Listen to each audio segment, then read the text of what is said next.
Ni Facebook surau.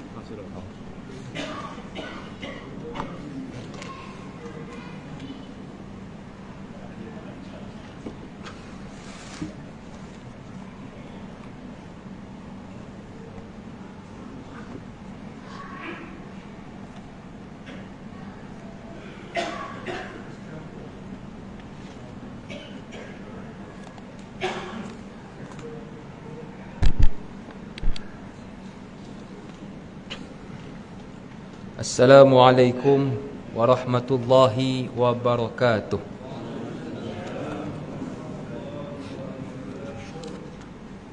Alhamdulillahi rabbil alamin. Wassalatu wassalamu ala rasulina wa habibina wa syafi'ina wa tabibi qulubina wa qudwatina wa zukhrina wa maulana Muhammad wa ala alihi wa sahbihi ajma'in wa man tabi'ahum bi ihsanin ila yaumiddin, amma ba'du. Yang saya muliakan tuan pengerusi, seterusnya ahli jawatan kuasa surau, seterusnya para alim ulama, para habaib, para asatizah, tuan-tuan guru, juga yang diraikan tuan-tuan, puan-puan, ibu-ibu, ayah-ayah, abang-abang, akak-akak, adik-adik yang dirahmati Allah sekalian. Alhamdulillah, yang pertamanya, marilah sama-sama kita menyusun kalimah syukur kepada Allah Subhanahu wa taala kerana pada malam yang indah dan barakah ini dapat kita bertemu seketika dalam satu program solat maghrib berjemaah disusuli dengan sedikit kuliah ataupun tazkirah. Mudah-mudahan pertemuan kita pertemuan yang dirahmati Allah, diampunkan dosa dan ditambahkan pahala. Amin ya rabbal alamin. Jadi insya-Allah tuan-tuan dan puan-puan, pada malam ini sebagai kuliah ganti, suka untuk saya kongsikan kepada ibu-ibu dan ayah-ayah satu topik mudah-mudahan bermanfaat, iaitu berkaitan jiran disantuni, hidup diberkati. Bila kita membicarakan tentang hidup berjiran, Allah rekodkan dalam Quran Suratul Nisa ayat 36. Kata Allah, dalam hidup ini ada 8 golongan yang perlu dibuat baik kepada mereka. Wa'budullaha wa la tusyriku bihi syai'a wa bil walidaini ihsana wa bizil qurba wal yatama wal masakin wal jari zil qurba wal jaril junub was sahibi bil jambi wa banis sabil. Ada 8 golongan yang perlu dibuat baik, antaranya kata Allah kepada jiran yang dekat mahupun jiran yang jauh. Sebab itu dalam kita hidup berjiran, Nabi memberi amaran dalam satu hadis riwayat Ahmad. Nabi bersabda, awwalu khasmaini yaumal qiyamah jarani. Maksudnya, sengketa antara dua orang yang hidup berjiran adalah perkara yang pertama diputuskan. Maksudnya, kata Imam Al-Munawi rahimahullahu ta'ala ketika mensyarahkan hadis ini, hari ini kita banyak bergaduh dengan kawan, bergaduh dengan rakan, bergaduh dengan jiran. Dan pergaduhan pertama yang akan dibicarakan adalah pergaduhan antara dua orang yang hidup berjiran. Sebab itu tak dapat tidak, dalam kita hidup berjiran perlu menjaga hubungan. Kata Imam Baihaqi dalam kitabnya Syu'abul Iman, ataupun dalam bahasa kita bermaksud cabang-cabang iman. Kata Imam Baihaqi, iman ni ada 77 cabang. Dan baik kepada jiran adalah cabang iman yang ke-67. Maksudnya, kalau kita nak iman yang sempurna, kena menjaga dua hubungan, hablum minallah wa hablum minan nas. Dengan Allah kasih cantik, dengan manusia kasih baik, baru ini macam you punya keimanan. Ini kerana ada orang dengan Tuhan very excellent. Dia ustaz kalau bab agama number 1. Solat jemaah dia datang, kuliah dia dengar, sedekah dia bagi, tilawah dia baca. Dengan Tuhan very excellent. tapi dengan jiran tak dijaga hubungan, maka dari sudut keimanan kurang sempurna. Dan ada orang pula dengan jiran bagus, dia Ustaz pantang dengar jiran sebelah susah, dengar susah lalu dibantu. Kenapa cepat dibantu? Sebab janda Ustaz. Oh, patut cepat dibantu. Ada orang pantang dengar member, jiran, kawan susah, laju dibantu. Bagus. Tapi dengan Tuhan pula tidak dijaga. Orang panggil solat jemaah tak datang, orang ajak dengar kuliah tak pergi. Jadi kita hari ini kalau nak menyempurnakan iman, dengan Allah kasih cantik, dengan manusia kasih baik, barulah sempurna dari sudut keimanan. Nabi sebut dalam satu hadis riwayat Muslim, hakul muslim alal muslim sittun, hak seorang muslim kepada muslim yang lain ada 6 yang perlu dilunaskan. Hak saya dengan tuan-tuan, hak tuan-tuan dengan rakan dan kawan yang lain ada 6 yang perlu dilakukan. Yang pertama kata Nabi SAW, idza laqitahu fasallimu alaih. Bila berjumpa kawan, bila berjumpa jiran, maka sebarkan salam. On the way nak ke surau, bertemu mata dengan jiran, paling kurang bagilah salam.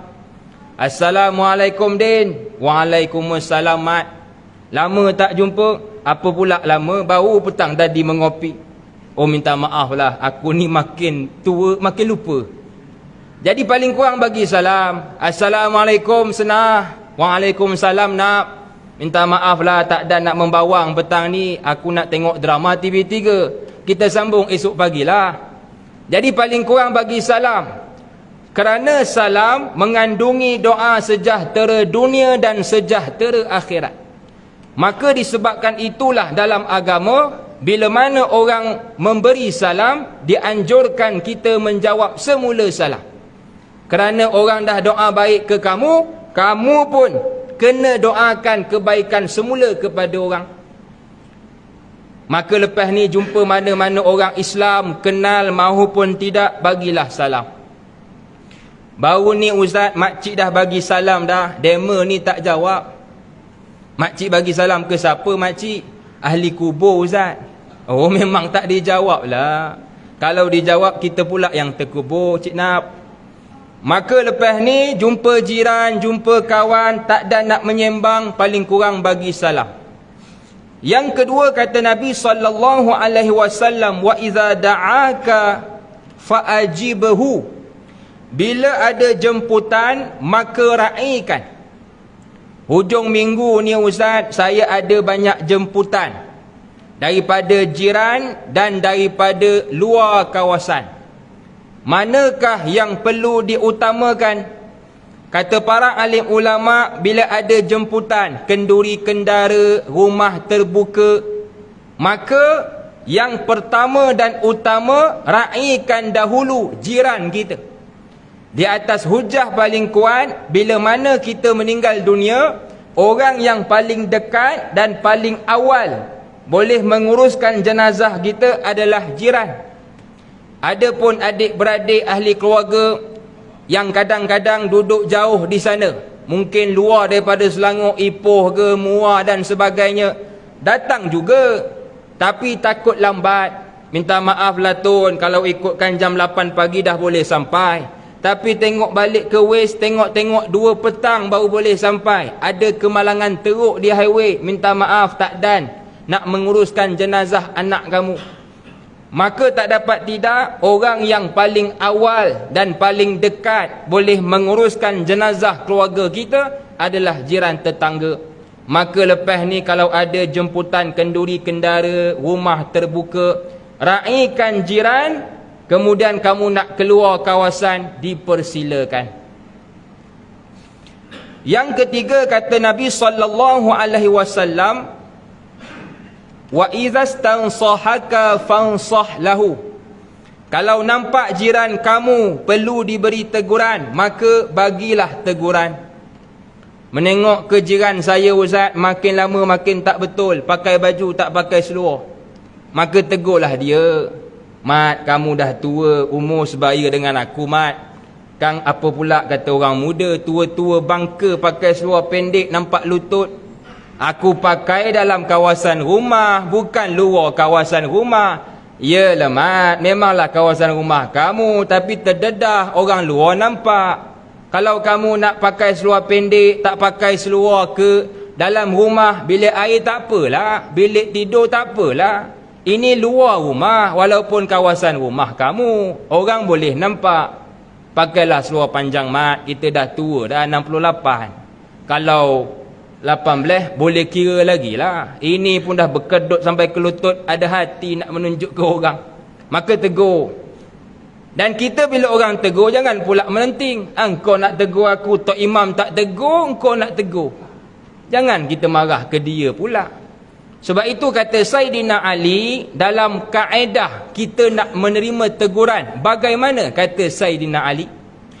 Unzur ila ma qala wala tanzur ila man qala. Bila orang datang tegur kita, kata Saidina Ali, dengar apa yang ditegur, jangan menengok kepada siapa yang menegur. Kita duduk lepak mamak, datang orang gila tegur. Abang tak ke surau ke? Orang dah azan maghrib. Kamu cakap orang, kamu pun tak solat. Kata orang gila, saya gila bang, tak solat pun tak apa. Abang tak gila, abang pergilah solat. Datang budak kecil tegur kita, pakcik orang dah azan tu, pakcik tak ke solat ke? Tak ke surau ke? Engkau cakap orang, kau pun tak pergi. Saya tak sunat lagi pakcik. Pakcik dah sunat 30 tahun, pakcik pergilah solat. Betul juga. Sebab itu kata Saidina Ali, tengok kepada isi kandungan teguran. Jangan menengok kepada siapa yang menegur. Kalau kita memahami konsep ini, datang orang biasa, kita orang kaya, kita terima. Datang orang muda, tegur kita, kita orang tua, kita terima. Datang orang gila, kita orang waras, kita terima. Datang orang bawahan, kita orang atasan, kita terima. Apa sebab? Kita mendengar apa yang ditegur, kita tak menengok siapa yang menegur. Maka hari ini kalau kita nak menghidupkan suasana harmoni dalam kejiranan kita, saling tegur menegur. Sebab itu Allah sebut dalam Quran surah Az-Zariyat, wa zakir, bagilah reminder, bagilah peringatan. Apa sebab? Fa inna zikra, kerana peringatan itu tanfa'ul mu'minin, kata Allah, sangatlah bermanfaat bagi orang yang beriman. Yang keempat, kata Nabi sallallahu alaihi wasallam, wa iza 'atasa fahamidallah fashammathu. Bila jiran kita bersin, maka doakan. Kita sedang lepak dengan suami ataupun isteri kita, jiran sebelah rumah kita siram pokok, bila siram tiba-tiba pula bersin. Hashim contohnya. Selalunya Hashim lah, jarang orang bersin. Hisham jarang. Tak tahulah kalau di Shah Alam ni bersin Hisham, saya duduk di Kelang, Hashim Melaka setakat ni. Jadi bila jiran sebelah kita bersin Hashim, kita doakan yarhamkallah, kalau dia seorang lelaki. Kalau bini dia Ustaz, Kak Leha, yarhamkillah. Habis kalau dah suami isteri pakat bersin, yarhamkuma, yarhamkumallah. Habis kalau berjangkit sampai ke anak beranak bersin satu keluarga, yarhamkumu, yarhamkumullah. Itu sipir bahasa Arab. Kalau seorang lelaki yarhamka, seorang perempuan yarhamki, dua orang lelaki perempuan yarhamkuma, ramai yarhamkumullah. Boleh ingat Kak Tun? Macam payah je Ustaz, tak ada yang mudah. Ada, paling mudah Allah yarham. Member bersin Hashim, Allah yarham Adnan. Cuma member bila dengar Allah yarham, dia jeling ke kita, kau ingat aku dah mati ke apa? Tiba-tiba nak Allah yarhamkan aku. Padahal Allah yarham tu doa lah. Allah yarham, rahmati kamu. Cuma orang kita dah terbiasa guna untuk jenazah, maka nak elak fitnah, kita guna bahasa kita lah mudah. Semoga Allah merahmati kamu. Yang kelima kata Nabi SAW, bila sakit pergilah ziarah. Tengok kawan kita mana pula Osman, selalunya belakang Tok Imam dia lah. Dah 3 hari berturut-turut tak ada nampak muka, mana ke dia? Nak kata pulang ke kampung, kereta ada, motor ada. Jadi paling kurang kalau tak dan nak ziarah, paling kurang bertanya khabar. Man, mana kamu man? Dah 3 hari tak nampak muka, selalu belakang Tok Imam kamu lah. Aku dah 3 hari din tak boleh bangun. Kenapa pula baru ni on the way ke surau naik basikal lajak cucu aku. Licin. Bila licin patah pula pinggang belakang. Tak boleh bangun sampai ke hari ni. Oh iya ke? Iyalah.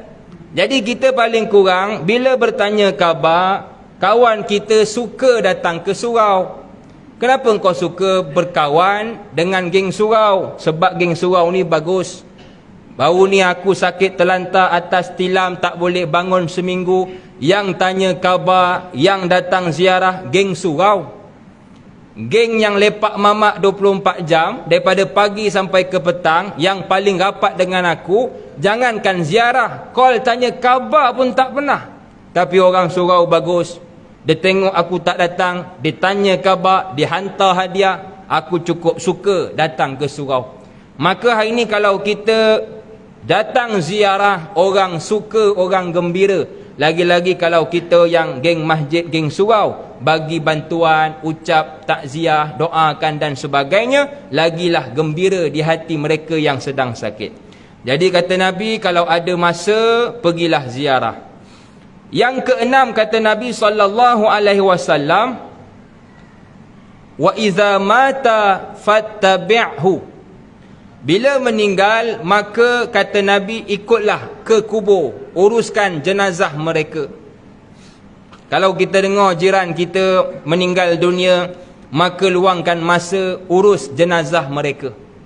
Ini kerana Nabi sebut dalam hadis, orang yang banyak terlibat dengan pengurusan jenazah, orang ini akan mendapat keinsafan dalam kehidupan. Bayangkan akak-akak, ibu-ibu dan ayah-ayah, kadang-kadang kita baru dengar sahaja ada pengumuman daripada AJK Surau, Assalamualaikum kepada semua jemaah.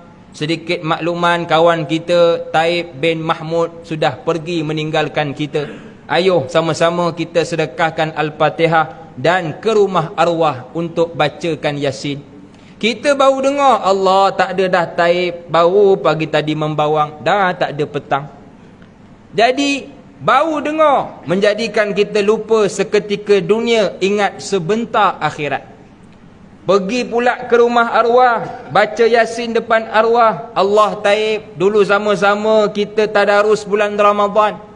Aku salah, kamu tegur, kamu salah, aku tegur. Bulan Ramadan kelak akan datang, siapa nak tegur aku, Taib, kau tak ada dah. Kemudian ikut pula sampai ke kubur, dimasukkan ke liang lahat. Allah Taib, dulu sama-sama kita merempit ke surau. Surau tak apalah, terang, lapang, sejuk. Ini kubur Taib, gelap, panas, sempit pula tu. Mudah-mudahan kamu dipermudahkan di alam sana. Jadi orang yang banyak terlibat dengan jenazah, dia dengar, dia tengok, dia mandi, dia ikut, dia talqin, maka orang ini akan mendapat keinsafan dalam kehidupan. Maka disebabkan itulah, kalau kita ada masa hujung minggu, cuti sekolah dan sebagainya, pergilah ziarah arwah ibu dan ayah kita, atuk nenek kita. Ajak sekali anak-anak kita yang muda. Kerana orang muda ni kadang-kadang jauh dengan akhirat. Macam mana Ustaz nak bagi anak saya ni ingat semula akhirat? Saya nak cakap takut jadi doa. Nakal sungguh Ustaz. Cuba bawa ke kubur, dekatkan dengan kematian. Tapi budak muda ni kadang-kadang bila kita ajak, dia pandai jawab. Dek, jom ikut ayah pergi kubur, ziarah atuk dan nenek kamu. Adik belajar ya, kalau pergi kubur bid'ah. Semalam kau pergi konsert tak apa pula? Konsert tak apa, Ustaz ada pesan, kalau diasingkan lelaki perempuan tak apa. Kubur, kubur tak boleh ya. Asing ke tak asing ke, dua-dua bid'ah.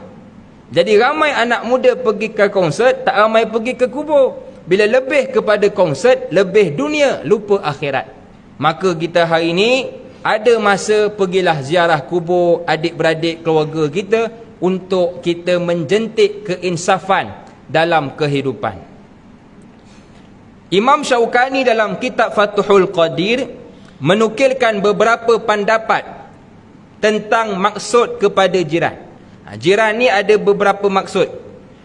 Pendapat yang pertama daripada Sayyidina Ali, iaitu barang siapa yang rumahnya boleh mendengar azan dari qaryah kita, maka itulah kejiranan kita. Itu pendapat pertama. Pendapat yang kedua adalah iqamat. Tadi azan, ini iqamat. Mana-mana rumah yang boleh mendengar iqamat daripada qaryah kita, itulah kejiranan kita.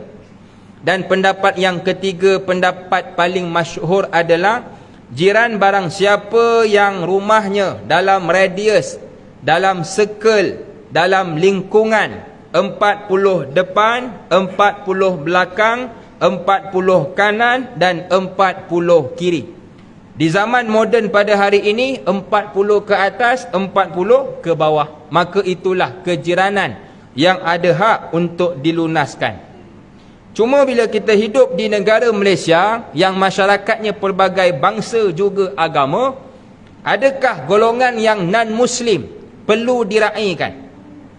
Kalau kita lihat dalam kitab Fathul Bari, syarah kepada hadis Bukhari, jiran ini ada beberapa martabat. Dia ada 6 martabat kejiranan.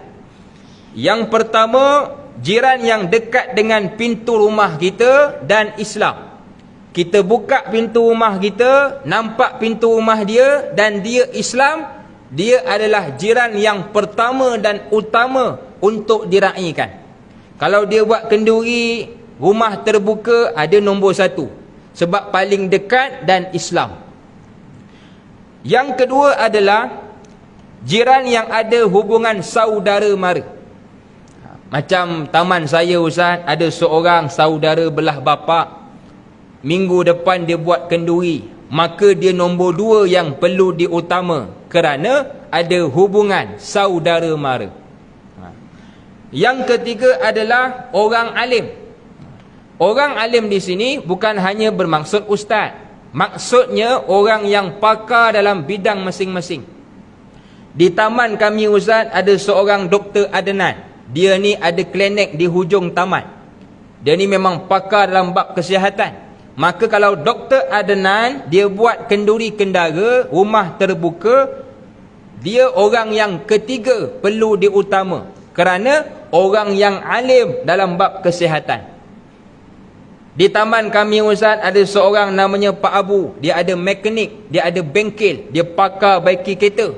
Maka kalau Pak Abu dia buat kenduri kendara, nombor 3 sebagai orang yang alim dalam bab automotif. Yang keempat adalah orang yang soleh. Orang soleh maksudnya orang baik. Di kalangan jemaah kami, Ustaz, ada seorang namanya Pak Ali. Pak Ali ni baik sungguh, Ustaz. Daripada pengerusi sampai ke Tok Siap, semua suka dia. Sebab apa? Sebab kalau orang caci dia, orang maki dia, orang kutuk dia, dia takkan balas balik kutukan orang. Kenapa dia tak balas? Sebab dia pekak, Ustaz. Kalau dia dengar orang maki dia, dia maki balik budak tu. Tapi sebab dia pekak, dia buat dek je lah. Jadi orang semua suka dia. Jadi orang seperti ini, dia buat kenduri, dia nombor 4 sebagai orang soleh, disukai ramai. Yang kelima ahli fasik, dan yang keenam non-Muslim. Kenapa non-Muslim diletakkan juga sebagai golongan yang perlu diraikan? Kerana Islam nak mengajar kita dan nak bagi tahu mereka yang bukan Islam, you kalau duduk dalam satu taman, satu kawasan majoriti Islam, don't worry, we cover you. Sebab orang bukan Islam kadang-kadang dia takut duduk dengan majoriti Islam, takut dipedajal. Sebab dia baca artikel, dia tengok berita Islam ni agama yang penjajah, teroris dan sebagainya. Maka kita yang belajar agama, kalau ada kenduri kendara, rumah terbuka, ajak sekali. Supaya bila dia jumpa dengan geng-geng dia, Geng dia tanya, Chong, you duduk dekat Shah Alam, majoriti Islam, macam mana, okey ke KO? Kemudian dia kata, aku dah duduk 3 tahun dekat section 20. Okey mah, banyak seronok mah. Kenapa seronok? Orang Melayu hari-hari kenduri. Hari Isnin kenduri, anak dia kahwin. Hari Selasa kenduri, anak dia sunat. Hari Rabu kenduri, bapak dia pula sunat. Jadi orang Melayu hari-hari kenduri. Saya suka duduk dengan orang Melayu. Makan percuma mah, sedap-sedap mah. Jadi bila Islam diceritakan daripada mulut yang bukan Islam, lebih dipercayai dan diterima oleh orang yang bukan Islam. Maka kita lepas ni kalau ada jiran sebelah yang dan Muslim, ajak sekali supaya dia nampak akan keindahan Islam itu sendiri. Dalam satu hadis daripada Sa'ad bin Abi Waqqas, hadis riwayat Baihaqi, Tabrani, Al-Hakim dan Ibnu Hibban, Nabi bersabda, arba'un minas sa'adah, 4 perkara siapa yang dapat di dunia, maka bahagialah dia. Kalau kita nak bahagia dekat dunia, usaha untuk mendapatkan 4 perkara ini. Yang pertama kata Nabi, mar'atus salihah, isteri yang salihah. Isteri yang faham kita sebagai suami dan kita pun suami memahami isteri kita di belakang. Kita bang, kalau dapat isteri yang faham kita, hidup akan seronok. Awak nak ke mana pukul 10 malam ni? Abang nak pergi mancing. Oh, mancing boleh. Abang nak ke mana bang pukul 12 tengah malam ni? Abang nak tengok bola, MC lawan MU. Oh, tengok bola boleh. Abang nak ke mana bang pukul 1 dah ni? Abang nak main futsal lah yang. Oh, main futsal boleh. Kita nak ke mana-mana okey saja. Abang nak ke mana bang 3 pagi ni? Abang nak ke Siam. Siam tak boleh. Awak nak ke Mekah, Madinah boleh. Ke Siam tak boleh. Takut pergi seorang balik berdua kan? Sama juga kita bini nak ke Tesco, okey. Nak ke Iko, okey. Maka kalau kita menjadi pasangan suami isteri yang saling memahami hobi dia, hobi kita, kesukaan dia, kesukaan kita, memahami, maka kata Nabi hidup akan seronok. Yang kedua kata Nabi SAW, wal maskanul wasi', rumah yang luas. Antara tanda-tanda kebahagiaan dunia adalah Allah kurniakan kepada kita rumah yang selesa. Saya tadi datang ke surau tuan-tuan, tengok belah kanan, belah kiri, rumah agak besar. Selesa lah, itu kira okey lah. Maka itu tanda-tanda kebahagiaan dunia. Dan kita kalau tengok jiran sebelah, sikit-sikit renovate, tambah bilik, jangan kita dengki. Jangan kita iri hati. Ini kadang-kadang ada orang dengki iri hati. Padahal ustaz, rumah kat sini elok 3 bilik, cukup satu keluarga. Nak juga dia tambah lagi 2 bilik, jadi 5 bilik. Biarlah ke dia. Kadang-kadang ada orang tambah bilik sebab anaknya ramai. Anak saya ustaz ramai 30 orang. Itu yang tambah juga bilik bagi selesa. Bila selesa, mudah-mudahan bahagia. Dan dia mampu, silakan. Kita jangan iri, jangan dengki. Yang ketiga kata Nabi, wajarus soleh, jiran yang baik. Ini yang kita nak tekankan. Kata Nabi, kalau kamu nak bahagia dekat dunia, antara tanda-tandanya adalah dapat jiran yang baik. Sebab itu berdasarkan hadis ini, kata ulama, sebelum nak membeli rumah, ibu-ibu, ayah-ayah nak beli rumah kedua, ataupun anak kita yang baru berumah tangga nak beli rumah pertama, nasihatkan kepada dia, dek, sebelum kamu nak beli rumah, yang pertama tengok dulu siapa jiran. Strategik, view cantik ke tidak, nombor 2. Ada orang muda dia beli rumah, pertama dia tengok view cantik ke tidak, menghadap tasik ke tidak. Padahal tasik ni 2 bulan pertama sahaja cantik. Masuk bulan ketiga, penuh sampah sarap, orang tak jaga dah. Kita buka langsir, Allah serabut, tengok kenapa bang, penuh sampah sarap, tarik langsir. Ada orang beli kondo menghadap KLCC, datang musim hujan tengkujur, jelebu tak nampak juga KLCC, tarik langsir sejuk. Tapi muka jiran kamu yang kamu kena tatap hari-hari, pagi, petang, siang, malam, kalau kamu tengok dia suka, insya-Allah bahagia. Tapi kalau kamu tengok muka jiran kamu celaka, takut-takut kamu sengsara. Sebab itu kata ulama, sebelum nak beli rumah, tanya dulu salesman. Anak makcik ni cadang nak beli rumah nombor 36. Tapi sebelum nak beli, nak sign tu, makcik nak tanyalah, dah ada ke pembeli yang beli dekat depan, belakang, kanan dan kiri rumah anak makcik ni? Salesman, no problem, sebab dia ada rekod. Kalau tak silap, depan anak pakcik ni kontraktor Encik Hashim. Oh, kontraktor yang gali parit tu ke? Bukan makcik, ni gali kubur. Okey lah, yang penting gali juga. Asal gali jadilah. Belakang siapa? Belakang doktor. Oh, doktor orang berjaya. Belah kanan siapa? Belah kanan ustaz. Oh, ustaz orang beragama.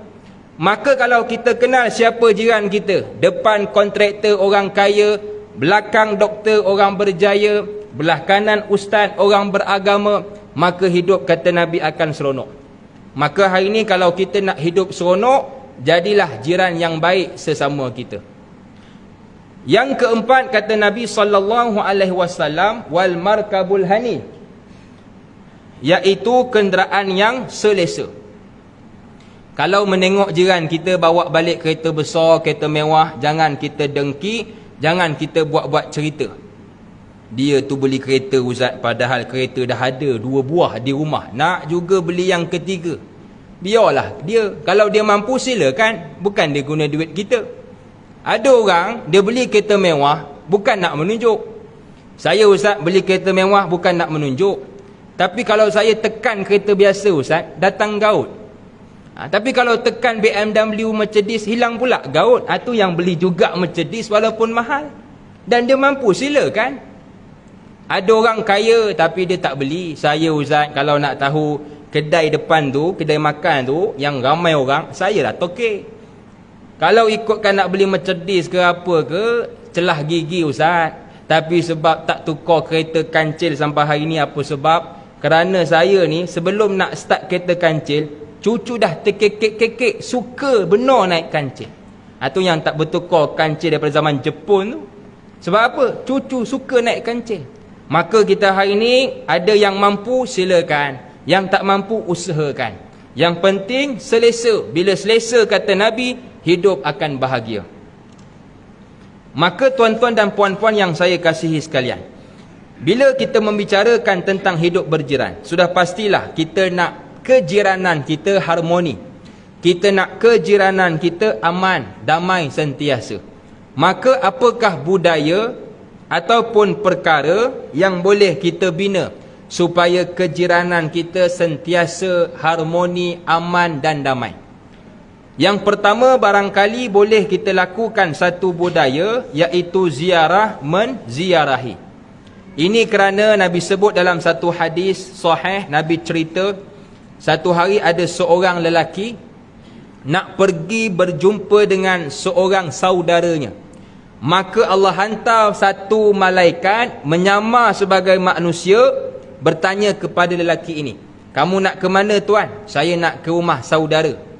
Atas niat apa? Nak tengok sofa baru ke, langsir baru ke, sport rim baru ke? Tak ada.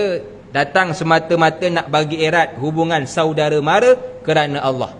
Maka bila dia kata kerana Allah, Nabi bersabda, kata malaikat tadi kepada dia, fa inni Rasulullah ilaika, saya adalah utusan Allah. Annallah ahabbaka kama ahbabtahu, Allah bagi tahu yang dia cinta kepada kamu seperti mana kamu cinta kepada saudara kamu. Jadi hari ini kalau kita suka ziarah rumah jiran, rumah kawan, rumah saudara kerana Allah, maka Allah akan sayang kepada kita seperti mana kita sayang kepada mereka. Sebab itu adab sebelum pergi ziarah, betulkan niat. Tegur suami, tegur isteri, tegur anak. Yang abang, adik, kita nak ke rumah kawan ayah, kawan mak. Jadi bila sampai dekat sana, jaga mulut, jaga mata. Nampak apa, buat dek. Mulut jangan terlampau celupah. Tak sedap, diam. Sedap, makan. Supaya kita nak membina hubungan saudara mara. Jadi kalau kita pergi kerana Allah, dan kita pula sebagai tuan rumah, jangan tak buka pintu. Ini kerana ada orang suka pergi rumah orang, tapi tak suka orang pergi rumah dia. Dia tu Ustaz, kalau bab pergi rumah orang nombor 1, kadang-kadang jam 3 pagi dia bedai pergi. Tapi bila orang nak ke rumah dia, semedang tak ada. Call pagi, Wan ada rumah ke? Aku ke pasar lah Din. Tak apalah, tengah hari aku ada, bini pula tak ada, pergi dangdut. Oh tak ada pula. Petang aku bini ada, anak aku pula ke asrama. Jadi alasan semacam kerana tak nak bagi orang datang. Sedangkan Islam ni tuan-tuan begitu adil. You datang rumah orang ada kelebihan, you sambut orang pun ada kelebihan. Nabi sebut dalam satu hadis, inna dhaifa, sesungguhnya tetamu, kata Nabi, idza dakhala baitil mu'min, apabila memasuki rumah orang beriman, dakhala ma'ahu alfun barakatun alfun rahmah, maka akan masuklah bersama dengannya 1000 berkat dan 1000 rahmat. Kita sepatutnya, kalau orang dah lama tak datang ziarah, ibu bapa dah lama tak datang menyinggah, kita kena resah, kita kena gelisah. Bang, rumah kita ni bang dah 3 bulan berturut-turut, keluarga tak datang singgah, jiran sebelah tak datang ziarah, hilang berkat ke rumah kita? Sepatutnya gitu. Ini tidak suka. Alhamdulillah Ustaz, rumah makcik dah setahun orang tak datang, jimat beras rumah makcik. Ada orang begitu, dia suka orang tak datang rumah dia. Dulu saya pernah dijemput orang kaya panggil untuk ceramah. Kita biasalah pergi jumpa orang kaya, kita tanyalah, tuan, datuk, macam mana boleh kaya? Dia kata, Allah bagi kaya-kaya lah Ustaz. Dalam hati saya kata, oh senang kau punya jawapan. Sebab dia orang kaya tawaduk. Cuma bila saya sembang dengan dia, antara pengajaran yang boleh dijadikan pedoman, dia ada sebut, rumah saya ni Ustaz, seminggu sekali mesti akan datang orang. Kadang-kadang jiran, kadang-kadang kawan, kadang-kadang keluarga budak tahfiz. Seminggu sekali mesti orang datang. Bila orang datang, saya bagi makan. Dan makanan dia sedap-sedap, orang kaya. Maka saya buat kesimpulan, patutlah dia boleh kaya. Apa sebab? Seminggu sekali orang datang ke rumah. Bila orang datang rumah, maka akan datanglah jua 1000 rahmat dan 1000 berkat. Bila ada berkat, you bagi RM1, Allah pulang 1000. The power of berkat. Maka kita hari ni kalau orang datang, buka pintu, ra'i dulu. Tak ada makanan, khabar ke dia, ni Din, aku nak hidang kamu nasi biryani, aku tak mampulah. Aku ada biskut mayak je Din. Alah tak apalah Wan, aku datang bukan nak makan. Kalau nak makan, depan rumah kamu ada kedai makan. Aku datang nak jumpa kamu Wan. Kau biar betul Din. Iya. Kalau begitu tak apalah, aku simpan baliklah biskut mayak ni ya. Jangan begitu, kita dah hidang-hidang sajalah. Jadi bila kita datang kerana Allah, dan kita pun yang menyambut tetamu seadanya kerana Allah, maka Allah akan jaga dan cinta taman perumahan kita. Bila Allah jaga taman perumahan kita, insya-Allah kita tak dengar dah kes pencurian, kes kecolekan. Apa sebab? Yang bodyguard jaga taman perumahan kita adalah Allah. Apa sebab? Kerana kita menghidupkan budaya ziarah, menziarahi, tegur menegur sesama kita.